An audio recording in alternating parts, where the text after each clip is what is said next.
presents. Welcome to a CS Triple G podcast. Hope you stay with us till the end of today's discussion. In today's episode, we will talk about a much deeper discourse concerning social networking. The discourse has three symposium. First, questions you should ask about social networking. Second, signs of social networking addiction. And the last one is way to avoid social networking addiction. Now, we are about to tackle the questions you should ask about social networking. Like most tools, social networks can be helpful or harmful. Let's have Sir Jas and Sir Jeff to answer the question, how does social networking affect our privacy? Thank you, Ma'am Cha. So, if you are not careful with your profile information, photos, status updates, short message to everyone on your list of friends, and comments, your replies to other status updates could be revealed too much. For example, they might reveal such things as you were live, when you are and are not at home, where you work or where you go to school, your address along with a brief post such as, "We'll leave for a vacation tomorrow," is enough to tell a tip where and when to strike. Other details, for instance, your email address, your date of birth, or your phone number, could leave you open to harassment, bullying, or identity theft. Yet, many people readily divulge such information on their social networking pages. Well said, Sir Jas.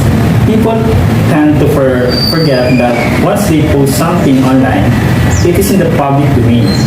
Even if they specify that their status updates are to be shared with friends only, they have no control over what those friends might do with the information. Really anything posted on a social networking should be viewed as a public or as material that can easily made public. That's why it's important to be strictly familiar with the privacy setting on your social media or network and use them to restrict access to your status updates and photos to people you know and trust. Now, let's have Miss Jill to answer the question, how does social networking affect our time? Miss Jill? Ma'am Cha, social networking can consume your time and distract you from more active vital activities using social media excessively. Time is a commodity that cannot afford to waste, so why not set a budget for it? Just as you would for your money. First, write down an amount of time that you will be reasonable to spend in networking. Then track yourself for a month and see how you keep your result and make an adjustment where then needed. Never let social networking or any online activities for that matter interfere with the friendship you will be cultivating within your own household.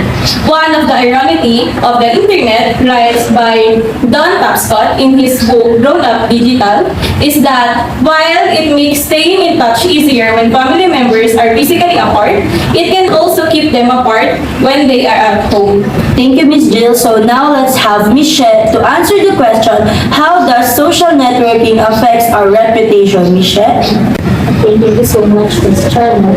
So, what you post on social networks carves out a reputation for you that may be difficult to erase. Medicine oblivious to the potential danger. It seems that when people go on social network, they lose their sense of reason.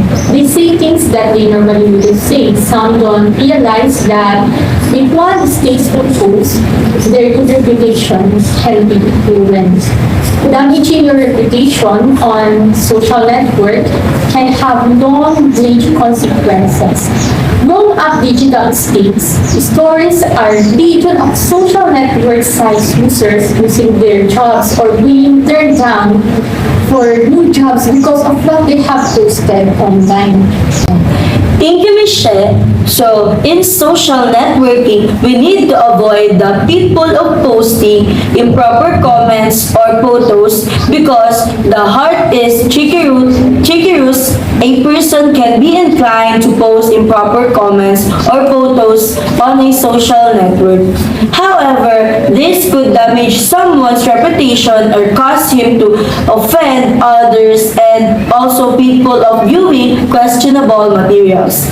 Looking at provocative image can lead to a pornography addiction and immorality. Now, let's proceed to the second symposium, which is about science of social networking addiction that will tackle to us by Ms. Michelle. Thank you, Ms. Cha. So, one encyclopedia defines addiction as habitual repetition of excessive behavior that a person is unable or unwilling to stop despite the harmful consequences.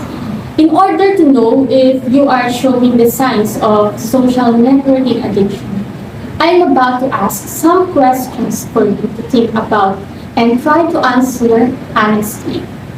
So here's the first question. Have your parents or friends said that you spend too much time on some form of social networking? Yes or no? Okay, the next question. Have you been unwilling or unable to limit your use of that form of social media? It's either yes or no. So the third question. Do you ever read text messages or send them while driving or even when you are in class? Can answer the yes or no. Then another question is, when you are conversing with family or friends, do you constantly interrupt to answer emails, phone calls, or text messages? Okay, now you have an answer. Is your use of social media stealing time from maybe sleep or distracting you from studying? The answer that by yes or no. So now you have the answers. Can you see the need to make some changes? If so, consider the following suggestions. Following a few simple do's and don'ts will help you to stay safe and in control.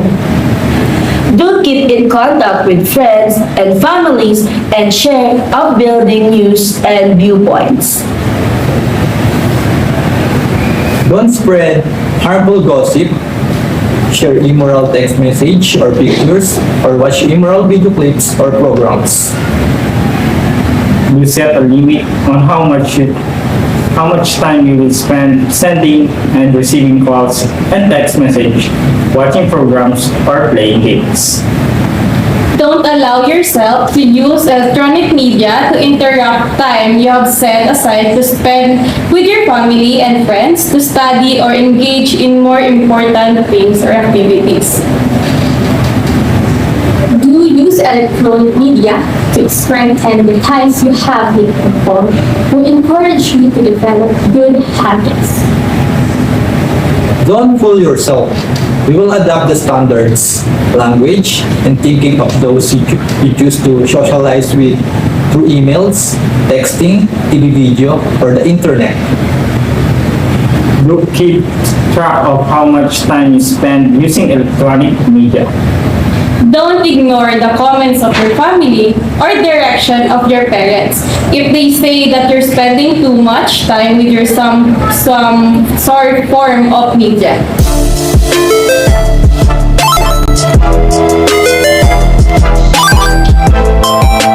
Alright, I hope you enjoyed today's episode with CS Triple J. You can find us on YouTube, Facebook, and Twitter. Thank you for listening. We appreciate you so much and hope you all take some valuable information from this episode and apply it on your daily lives. That's all. Thank you.